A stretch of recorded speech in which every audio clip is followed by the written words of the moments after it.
That was part of the argument, Mr. Chairman, as far as, increasing the staffing levels to, 8 additional firefighters, is that, we have right now a ready-made callback system, because, again, as part of their livelihood and what they anticipate from, the salary and revenue, from their own standpoint, whereby if you minimize that overtime opportunity, you minimize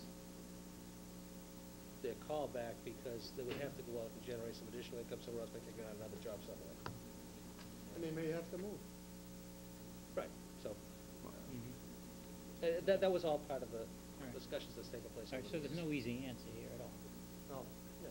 But it would seem to me one individual to come in as a floater to deal with more or less the scheduled events, vacation days that can be planned. Obviously someone has to give notice. They just can't take a vacation day at will, I don't think. Well, I have shifts that rotate on a 24-hour schedule. Yeah. There's 4 shifts. Yeah. In order to change that, we'd have to bargain that with the union to change a floater position unless you left them on a shift.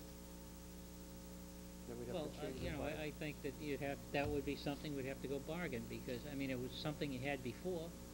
No, that gentleman was on a shift. He was on a And what he would do is he would fill for that shift.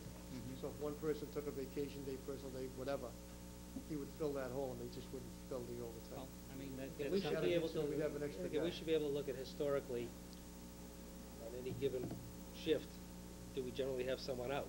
If that's the case, then you put a floater on a shift and well, That's cover where it. he sits. I think But that's the type of analysis we need. it's an issue that has to be dealt with in bargaining, because it would seem to me management should have the right to. Well, we can hire, and we can assign them to a shift, Right. and then just fill it, fill. But I rather think to than- get the optimum utilization of somebody like that, you need to have a position that's a true floater, that's not bound to any shift. Still has to work 48 hours a week, Yeah. just as everybody else does. Yeah. So it would be up to the chief and the deputy chief to determine a schedule, and that schedule would vary from week to week or from month to month based on, what's going on. That's something for a bargaining unit Mhm. decision. Okay.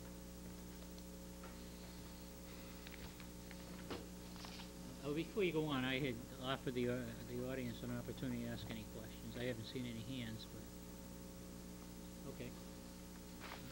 Unfortunately, I said earlier, Joe Lara couldn't be here tonight, and he had done all the research, has done a lot of the studies. He's gone through the benchmark study related to the fire department, and that's why we want him to actually be here tonight to present now. We're not going to do that. We're going to have to defer to the next board. And this is on the fire department or the police department? Fire department. Okay. And so what I'm going to do is I'm going to hand out what work he's done so far, so you can look it over. And I think it supports a lot of the stuff that you're talking about. It's done some of the studies, but unfortunately, it's based on old data, because that's what the benchmark study on is. Yeah. 2005 data. So, but I don't want to lose sight of why we're doing this. We're not doing this because we want to pick on the fire department.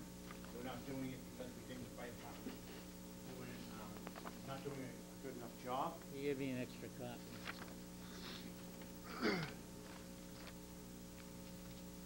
I don't want to lose sight why we're doing this. That's the most important thing. We're doing this because you asked us to go and look at ideas where we can potentially save money, because we're going to have a very difficult year in 2010 and going forward. But at the same time, when you have that idea that you have in front of you, you'll see amongst our peers, I don't know how our fire department does the job they do with the staff that they have. So you have to tip your hat to them. They do an incredible job for what the limited resources they have at hand. To try to balance that has been a very difficult thing for us, and to make sure we fully understand. And we may present an idea that we don't understand the magnitude, the impact it could have on the townspeople and their safety. So that's why we welcome the discussion of Chief Harris and have Mr. Balcones join us in looking at this idea here, along with what Al just presented. Because the idea that I just presented to you today, you could add more staff and still save money. But again, we could be all wet with that. We could be wrong. So I'd appreciate you taking the time to read this over, and then when we're on your schedule at the next meeting, I we'll go into it in a little more detail. Okay? Next item. Next item. Chevy dispatch.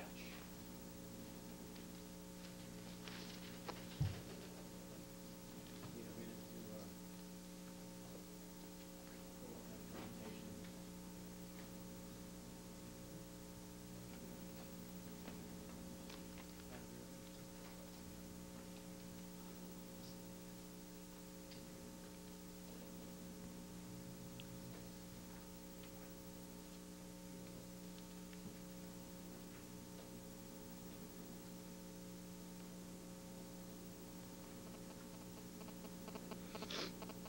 Now you're up.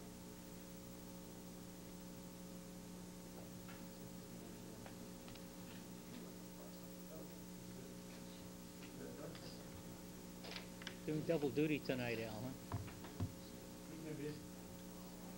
Again, I'm gonna hand out the presentation. While I'm here, I might as well get it all out. I'm gonna hand you the presentation along with our report that supports the presentation. Get the first slide up, Mike, and then I can start. It's, my machine's a little old, it's 2005 technology, so, Excuse me. it's taking me a little time.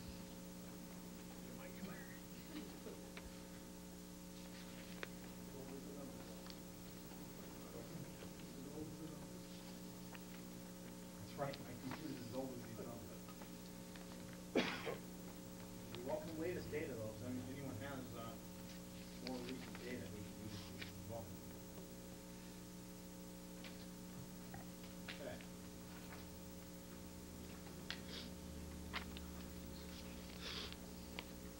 Thank you.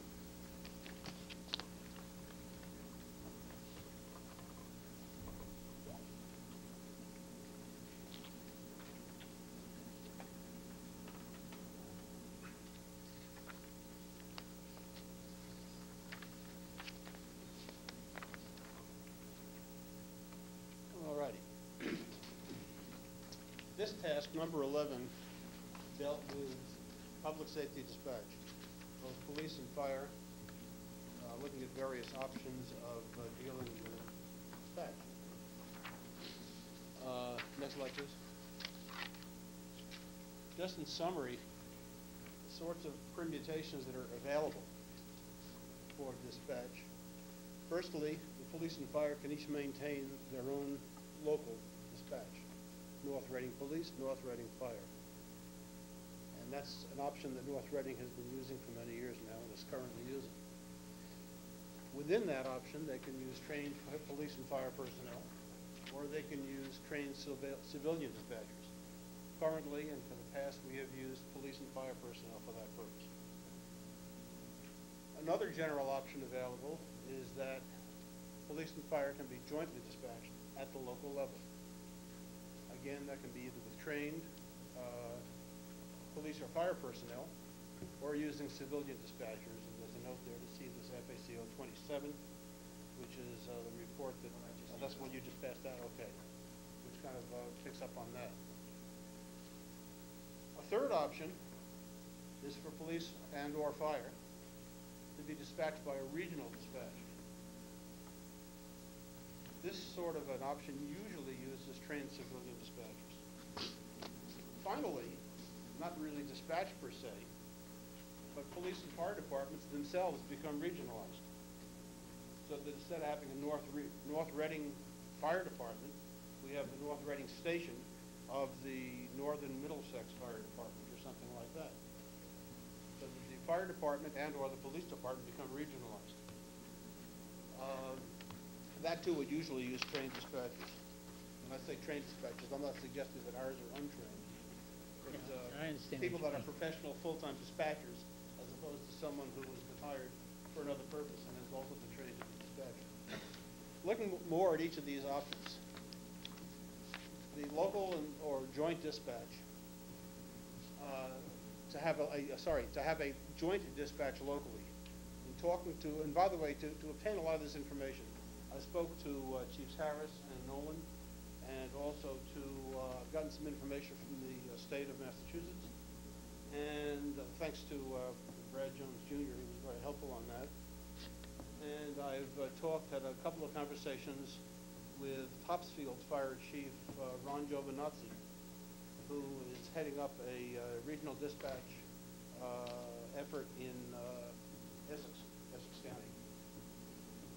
In any event, in my talks with our local chiefs, they weren't appealed by the idea of a joint dispatch. They felt, each of them seemed to feel that there was a lack of sensitivity to the other's service in doing so. There's a general feeling that I've heard from several that claims that civilian dispatch would end up costing as much as the current, so why go to it? That civilian dispatch just can cost as much. I don't have any foundation for any of this information. These are merely claims that I've heard.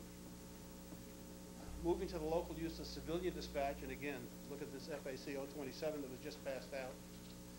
Here again, claims that have been made are that there tends to be a short longevity of personnel because they tend to be looking to job hop to other things, and that the pay after a few years ends up being very similar to the firefighter and or police pay. So like, why do it is the argument. And again, these are the arguments I've heard.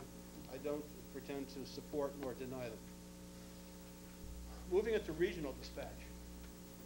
There's currently activity in Essex County. Do I go into that? Yeah, I'll go into that more later on, I think.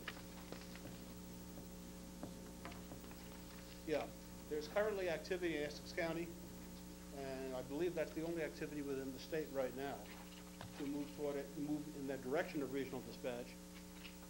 And there has recently been legislation that's passed, Mass General Laws 223 and the Senate Bill 2808, which provide additional state funding for regional dispatch centers for the purchase of equipment, and the state seems to end for the formation of an office of E911. Finally, moving to that last option that we discussed, which is regional service. Advantages there is that it reduces or eliminates a fair amount of duplicity. And it's generally, it seems to be favored by many of the professionals that I've spoken to as a long-range solution. Somewhere we will probably go, who knows, 15, 20 years or so. Probably not by this board of selectmen. It does reduce duplicity. Does every single fire department need to have a large ladder truck? Many of the specialized services that occur throughout departments, are these needed in each department, both police and fire, or can they be dealt with on a more regional basis? In talking both to our own fire chief and to Chief Giovinazzi, in a sense, many of the fire departments are already moving in this direction.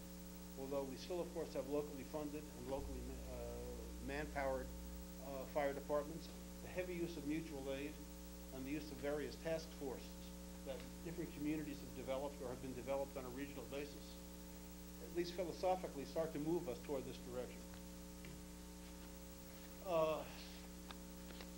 Moving on. Back on the regional dispatch, which I wanted to put some effort into on this talk. I mentioned before Mass General Law 223 and Senate 2808. MGL 223, and you'll pardon me if I'm confused between the two.